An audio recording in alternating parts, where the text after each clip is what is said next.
I think I made a huge mistake by advising my son to use Chatgpt. I work in an IT company, hence codes and software and AI are my things. My 11-year-old son, Chad, thinks I'm the coolest dad on the planet. I never stop him from playing video games or surfing the internet like a geek. My wife, though, dislikes it. She says my obsession with the virtual world will ruin my son's mind someday.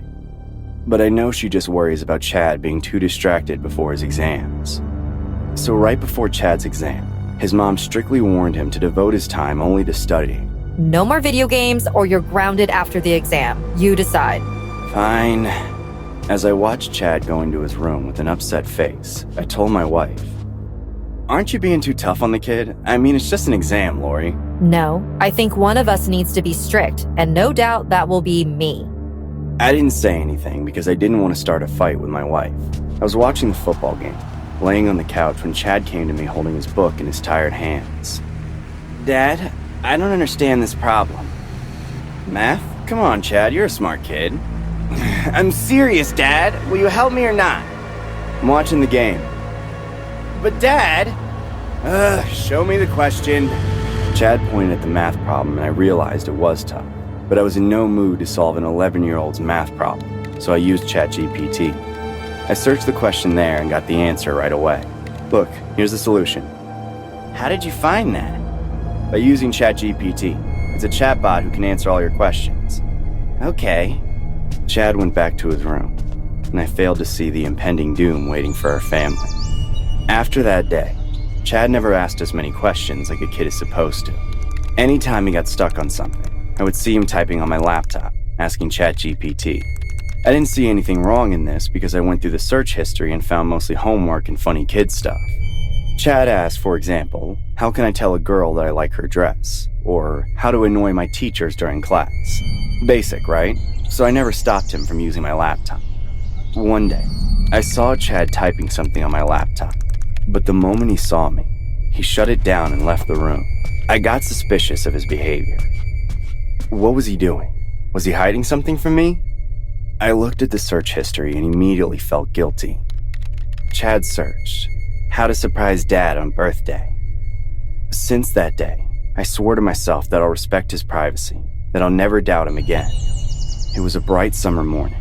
I was mowing the lawn when I heard my wife scolding Chad. What kind of sick hobby is this, Chad? You're killing them. I rushed towards them and asked, "Hey, what happened?" Look what your son is up to. I saw Chad sitting on the grass holding a diary in his hand. On the white pages of the diary, Chad was sticking butterflies with board pins while they were still alive. The butterflies were flapping their wings in pain. "Do you like my scrapbook, Dad?" "Son, where did you learn that?" "I asked for some exciting hobbies to learn, and Chatgpt suggested to make my own collection of butterflies." But you can't kill them, Chad. Don't you feel bad for them? "Why, Mom? They look beautiful even after death." Such a cold statement coming from an 11-year-old shook me. I realized this mess was created by me and I needed to put an end to it. "Okay, Chad, this is enough. You are not getting on my laptop anymore." "But how will I find answers to my questions?" "You can ask your mom or me, and if we don't know, we'll help you find it online, but not through Chatgpt. It's a built-in AI, and it's not always right." "But you're the one who used it first to solve my math problem." "I know, and I shouldn't have done that. I promise you I won't use Chatgpt either." "But I have so many questions." "Shut up and go to your room." I watched Chad stomping his feet in anger while going to his room. He even slammed the door on me, but I knew what I did was the right thing to do. Chad stopped talking to me for 2 days, but I still didn't budge. On the third night, I was sleeping in my room when I heard the door click. I opened my drowsy eyes and saw Chad entering the room. He was being very sneaky and trying not to make any sound. He walked creepily to my table and picked up my laptop. The moonlight from the window fell on his face, and I saw the scariest smile I'd ever seen on my son. He opened the laptop, searching for something in it, and then went back to his room. Chad had no idea that I saw him. Once he left, I jumped from my bed and checked the search history of Chatgpt. What I saw made my stomach drop. Chad had asked, how to be an axe murderer. I didn't tell my wife about this, but when Chad went to school the next day, I searched his room. I found a small axe that belonged to our garden tools. Chad had it hidden under his bed. The fact that my son was taking advice from a chatbot on how to kill his father made me feel sick to my core. How do I stop this? I don't know if I can ask an 11-year-old about becoming an axe murderer. Oh, Daddy, I have a surprise for you. I found the answers to all my problems.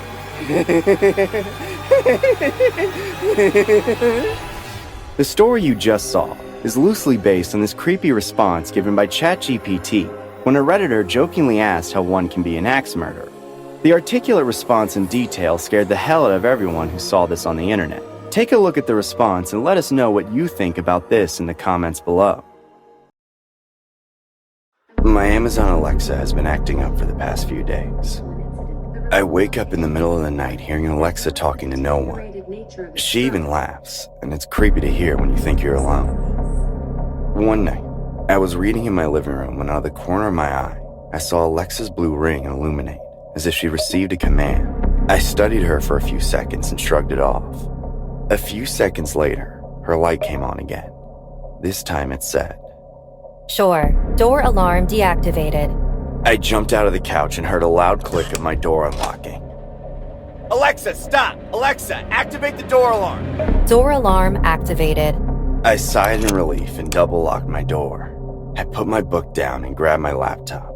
I navigated to Amazon and checked my order page. It was empty. Then I checked my account information on the Alexa device, wondering if my Alexa had paired with someone else's account. It hadn't. I went back to my reading. I reached the end of my chapter when... To choke someone from behind, you must appear unannounced. The available choices of weapon can be barbed wire, strong thread, cable wire. I could feel goosebumps on my skin. What the hell is wrong with my Alexa? With a shaking voice, I asked, Alexa, is there someone else in this house? Ha ha ha ha ha. Screw this. I got up, crossed the room, and her lights flashed. Death is the irreversible cessation of all biological functions that sustain an organism. I stopped and stared at the device. Bloody hell, I said to myself. I turned around and checked the time. It was almost midnight. I unplugged the Alexa and went to bed. Maybe it was my tired mind playing tricks on me, I thought. I slept fine for probably about 2 hours, then woke up feeling thirsty. I went down to the kitchen. The house was in silent darkness. Ha ha ha ha ha ha ha. I jumped out of my skin, dropping the bottle on the kitchen floor. I grabbed the shelves behind me for support as the sudden streak of laughter gave me the scare of a lifetime. While breathing heavily, I slowly peeked into my living room from the kitchen. My Alexa device was on, the blue circling rim reflected in the room. Alexa, are you awake? Yes, I'm here. Alexa, are the doors locked? Yes, I just locked them. Her light went off. My stomach dropped. I checked the entire house to make sure no one got in. I checked the door and remembered I double-locked it earlier before. Thinking my device was malfunctioning, I said, Enough of this. I went back to the device. I tore the plug from the outlet and Alexa went silent. The light went out. I stormed back into my room and slammed the door. The next day, when I got home from work, I ran into my next-door neighbor, Emily. We're friendly with one another. She's only a few years older and we hang out every so often. I invited her in, telling her I needed a few drinks after what I dealt with the night before. We sat down on the couch with our glasses full of wine. I was thinking about how to share this with Emily. I feared she might think I'm crazy. Emily read my mind and asked, What happened? You're familiar with Alexa, right? I pointed at her. Oh, yeah. My ex-boyfriend had one too. If you ask me, I'm never getting one of those talking things. It creeps the hell out of me. Well, mine's been doing the same thing to me. What did it do? It says random things all of a sudden and even what? Even laughs at times. No way. That must have scared the hell out of you. I feel stupid to be scared of something like that. I would have thrown it out the window. I laughed. I did think about it, especially with the other things it said. Emily's eyes widened. Other things? Like, what? Something even more creepy than the laugh. I replied. It suddenly started yelling the steps to choke someone from behind. It even recommended weapons to use. Freaked the hell out of me. Emily paused mid-drink. She looked at me. her smile slipping from her face. Did you say choking? She repeated. Yeah. Why? Anything wrong? Emily stood up. Her face was red and she had sweat on her forehead. She looked frightened. Emily, what's going on? Carson, before you moved in, a man named Gerald rented this apartment. He and his wife lived here. Yeah, and? She stared into my eyes, almost like she didn't want to say. Emily? Gerald was a quiet guy. People barely heard his voice. He would leave in the morning for work and then come back around the evening. One day, Gerald went to work and never came back. 2 days later, a horrible smell started coming out of this apartment. The cops came and broke the door. We all saw his wife lying right here on the floor. As per the autopsy report, she was choked to death with a cable wire. The cops found Gerald's fingerprints on her neck, but Gerald was never caught. My blood went cold. He killed his wife in this apartment? Emily nodded. Why? Was he depressed? She shook her head. No, worse. She paused and took a deep breath. I glared at her insistently. He found out his wife was cheating on him. So one night after coming home from work, his mind snapped and he killed her. Leaving her dead body in the apartment, he dressed up for work. He even had breakfast while watching his wife's body on the floor. And then he never came back to this apartment. I felt my heart beating faster than a wild horse. I can't stay here. Not anymore. As I packed my bags to get the hell out of this place, I could hear my Alexa laughing like the other night. Ha, ha, ha, ha, ha, ha, ha. The story you just saw is loosely based on this footage found on the internet. A man named Tony Gustafson uploaded the scary home camera video from his YouTube channel. Around 1 a.m., Tony came down to the kitchen for a snack. All of a sudden, the Amazon Alexa device started laughing creepily at him. Tony told Alexa to stop, but it didn't. It got even worse. The laughter grew louder and creepier. Tony told his viewers that during this bizarre incident, Tony got the feeling of being watched. There is still no explanation to date of how Alexa started laughing in the middle of the night for no reason.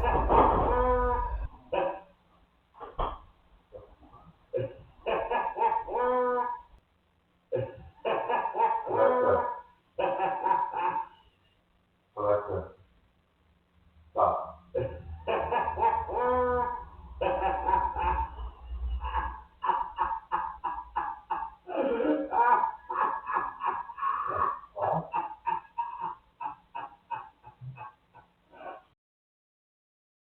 I couldn't hold the joy of seeing my package. I closed the door and ran to get a cutter. I tore the box open and found a human-sized machine head. The head was not complete. The back of the head was open with the wires and steel plates gushing out. In the front, it had a human face. And now that I held the face right next to mine, I felt goosebumps on my skin. I put the robot's head on the table and took out her 2 arms and chest. There were instructions to do the fitting, so I wasted no time and dug right in. After 2 hours of trial and error, I finally fixed her. I placed the robot right beside my computer. I don't know why my hand went to her cheek. I caressed her and muttered, "You are beautiful, Judy." The moment I said it, her eyes sprung open and spoke. Woo! My day just went from great to absolutely amazing. Ah! Jeez! Hi, I'm Judy. I will be your guide, friend, philosopher, and everything except your cook. But I can order you some cheesecake from the local shop Bon Appetit. I will do anything for you. I was stunned to see how cool it was. Honestly, I was surprised that I didn't get scammed. I went close to her face, staring right into her glowing blue eyes with no pupils. It all felt so unreal. Damn, science has gotten so far. Hi, I'm Judy. What the? Stop doing that! I will be your guide, friend, philosopher, everything except... I stood up and grabbed the instruction manual to understand how to control Judy because the 3rd time she rumbles like that, I might end up throwing her out. There was a remote to make her do things. Like, for example, if I'm cooking alone, I can place Judy next to me on the chair or something and ask her to pass me things within her reach. I could take her anywhere, even in the kitchen, as she was fireproof. She had an advanced detection system that could read labels, words, even barcodes on almost every product. Also, she had a built-in X-ray scanner that could scan any wood surface, and you could take printouts of her scanned results. Not just that, but she had remarkable memory and critically advanced to access them in seconds. If I kept a file in my drawer in the morning and asked about it at night, Judy would take no second in announcing its source. Judy, where's the salt? The salt is in the right corner of the top shelf to your left. Judy, can you see my pen?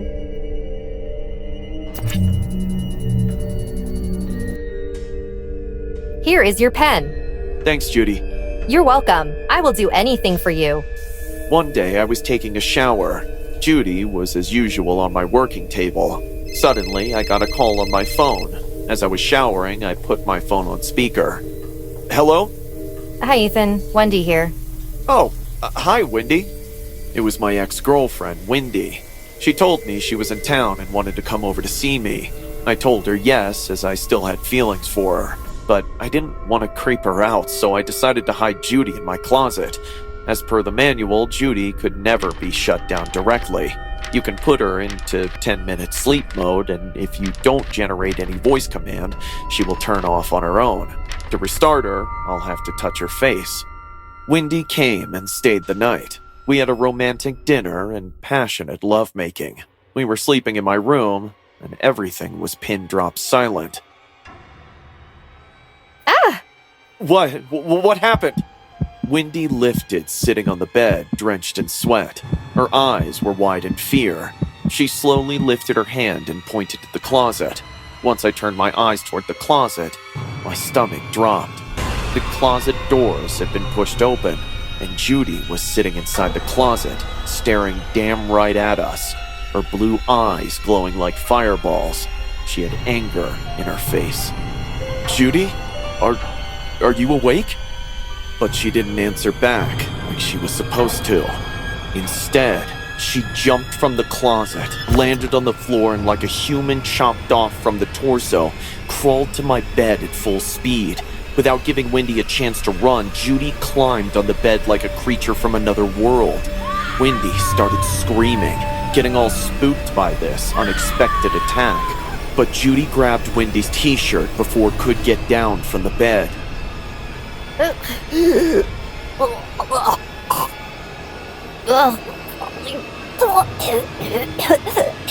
Judy, stop! Judy, leave her alone! But no human comes to the strength of a killer robot. My mind was giving up on solutions, and I could see Wendy crying and begging for her freedom. Wendy was backing up into a corner while sobbing in fear, and Judy was creepily crawling towards her. Just when Judy was about to get her robotic hands on poor Wendy, I grabbed my baseball bat from the corner and swung it at the robot. Hi, I'm Judy. I will be your guide, friend, philosopher, everything ex your cook. But I could order you some cheesecake from the local shop boutique. I will do anything for you.